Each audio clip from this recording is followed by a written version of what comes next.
Rogue Sun, issue number 26 from Image Comics. And no, this cover is not a lie. We actually have Marshall showing up in this issue, which is fantastic because this is a problem that I've always kind of had with the MassiveVerse, is the fact that outside of maybe a couple crossovers, we never see them interacting with each other. They're always doing their own separate thing. And you would think, well, if there's some big Earth-ending event, maybe you should gather your other friends. This is also a problem that I had with Radiant Black, is that there's a bunch of Radiants, but they never really help each other. Only on a couple of occasions have they helped each other. Otherwise, they're all doing their own thing. And you would just think, hey, this is a Sentai-inspired series. Maybe you should do some Sentai stuff by actually working as a group. Anyways, recently, Ari has been speaking to the spirit Caleb, and he took her out into the woods where he made her dig a hole, and she found this ring that grants her Rogue Sun powers, which doesn't make any sense to me. And yeah, she's also Rogue Sun now. And Dylan is basically questioning her about that. Like, did you make this? And she says, no, Caleb took me to the woods and, I found it there. I think maybe it was like a backup or something, like a break in case of emergency sort of thing. I'm like, I hope that's not the case, because that sounds like just such a lame excuse to have two Rogue Suns. Because the whole thing about the Rogue Sun is that there's one of them. There's only one Rogue Sun that carries a burden. Yeah, there's a bunch of Rogue Suns in the past, but once you die, someone else becomes a Rogue Sun. It's kind of like the Avatar from Avatar: The Last Airbender, where there's a bunch of avatars, but there's only ever one in existence at a time. And the next one doesn't get called up until the current one dies. That's how the Rogue Sun's supposed to be. So, I don't know. I'm not too big a fan of there being two Rogue Suns. I would have liked it better if Ari got powers some other way. Like, I'm totally fine with her having powers and fighting alongside Dylan. Like, I think that could be an interesting dynamic. I just don't want there to be two Rogue Suns. I'd rather there just be one. And if you want to take the whole Tokusatsu-inspired gimmick that the MassiveVerse has, you could have had Ari become like a magical girl. You don't have to do like super cutesy Sailor Moon, card capture Sakura magical girl. You can do a little bit more like Madoka or something, just a little bit more gritty or something. Could even just have the same storyline where she's talking to Caleb. Caleb takes her out into the woods, has her dig a hole, and then she finds a transformation trinket. And maybe it belongs to like someone that Caleb knew in the past or something. Or, because it wouldn't make sense since Caleb, like his past would have been in Europe somewhere. So there'd be no reason for a trinket that he knows of buried in America. It could have been that while Caleb was doing his old evil shtick, he knew about something being buried there, like maybe like one of his underlings or whatever. I don't know. Basically, you could have had the same story of Caleb being the one to guide Ari to the trinket, but it's just rather than turning her into a Rogue Sun, it turns her into something else. But yeah, Dylan is kind of like, Ari, we can talk about this later. Like, I have no idea why you would trust Caleb after he tried to kill us, but right now I just got a call, and Ari's like, great, where are we going? Dylan says, where are we going? If I'm going to put my life in your hands, I need to know why you're on Team Caleb all of a sudden. And she says, I'm not. I just wanted to be a Rogue Sun my entire life, and this is how I got it. And he's just like, so it's worth risking him possessing your body and stabbing me in the back. And she says, that's not going to happen because I'm not stupid unlike you. I'm just like, all right, this is off to a great start. I'm hoping this doesn't go down the route where we have one character bickering with the other and putting them down to prop themselves up. This is a theme that's gone across media that has annoyed the hell out of me, especially when it comes to female characters. Whenever female characters like take the mantle of a male legacy or just takes the spotlight from a male legacy, they always have to put down the male characters to prop up the female characters. And it's like, you do know that you can have both. You can have the female character be propped up or even be on the same level as the male character without having to put them down. Like, there's such things as having them be partners rather than having one of them be like an unofficial sidekick. So I'm hoping this doesn't go down that route where we have to, have Ari just constantly belittle Dylan in order to prop herself up, because that's not going to be something that's entertaining to read. It's been done to death, and Dylan already has enough problems as a character, so we don't need to like start deconstructing him. Like, right now, we need to actually be constructing him more, because he has not had that much growth since the beginning of the series. So we're not even close to being at a deconstructing phase. I hope we don't go down that route. Anyways, the call is because Clyde, the vampire werewolf, is running around New Orleans and causing havoc. And he's basically trying to get home.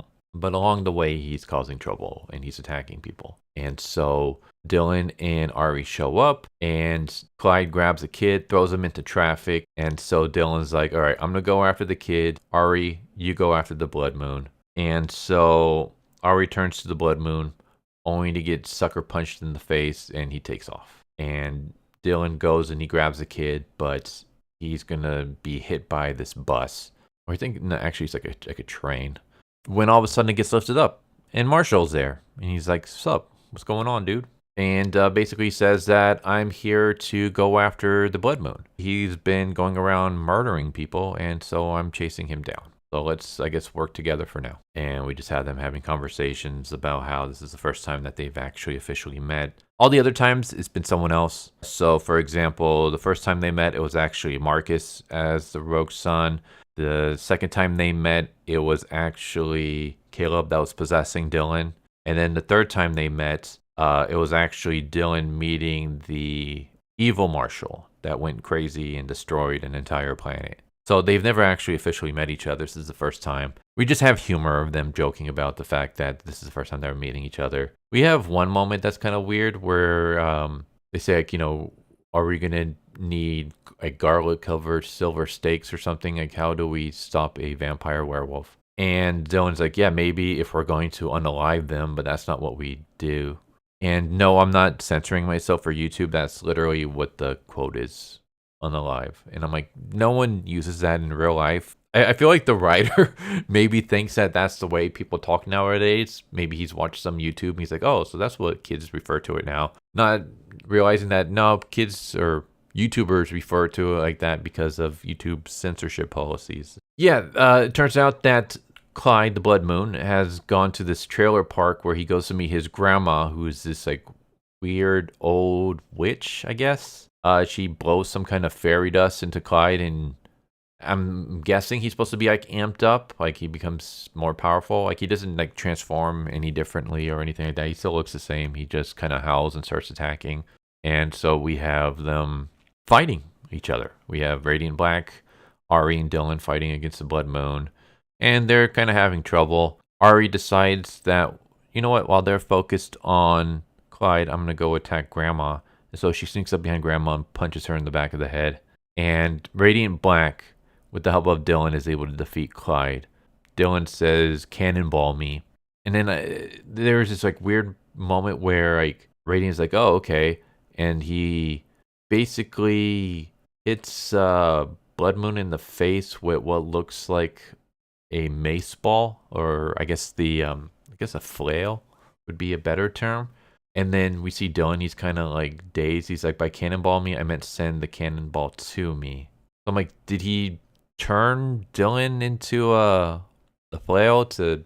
Oh, no, actually, okay, I get what's going on now. He uses his powers to grab Dylan's Vanessa, or his flail, his rogue son weapon, and he uses that to knock Blood Moon. When what Dylan was saying was, use your powers to give me the flail so that I can hit the werewolf. Okay. It was kind of confusing at first, like what exactly was going on.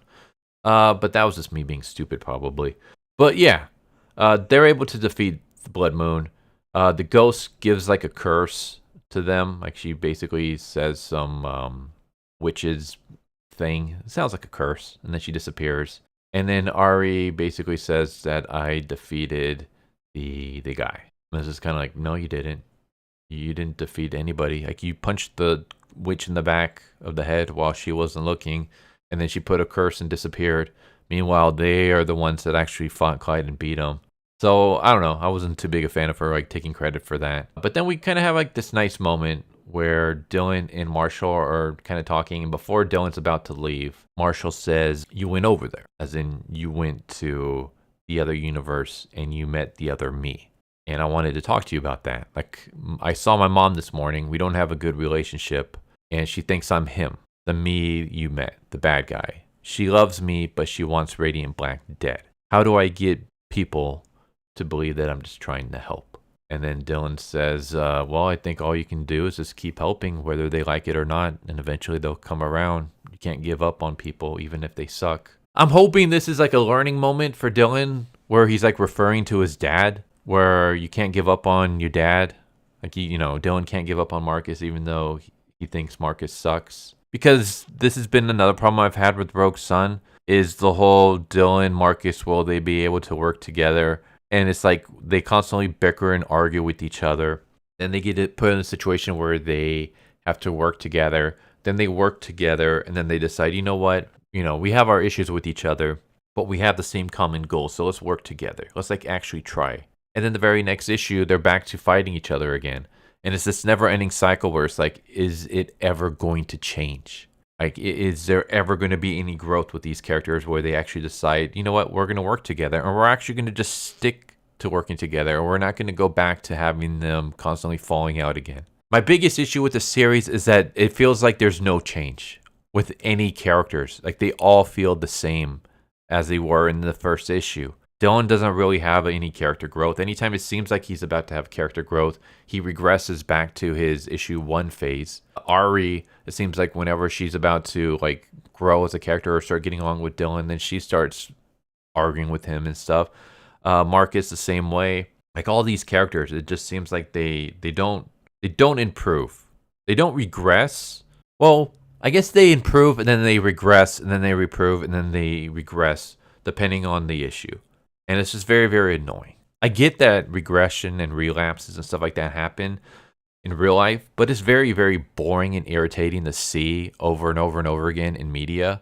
That's the thing about media is that when you're telling fictional stories, you can make it realistic, but you don't have to make it a one-for-one because no one really wants to see that. People want their escapism.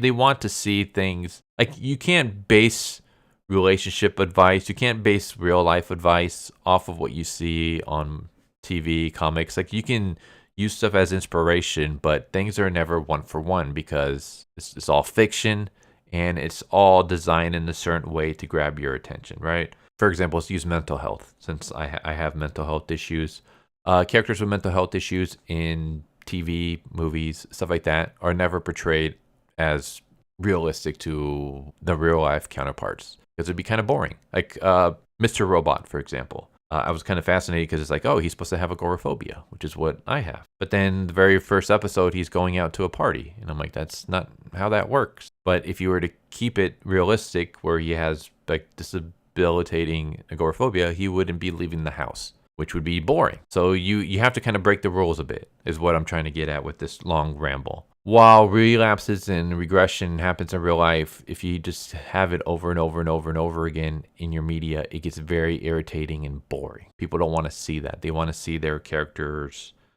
improve or grow or just change. They don't want to see them constantly falling back into old ways. So I'm hoping that this is a beginning for both Dylan and Marshall where they will both start growing from this event, where Marshall will start, realizing that he deserves the Radiant Black powers and he's going to start working on changing the minds of the people who doubt him and stuff.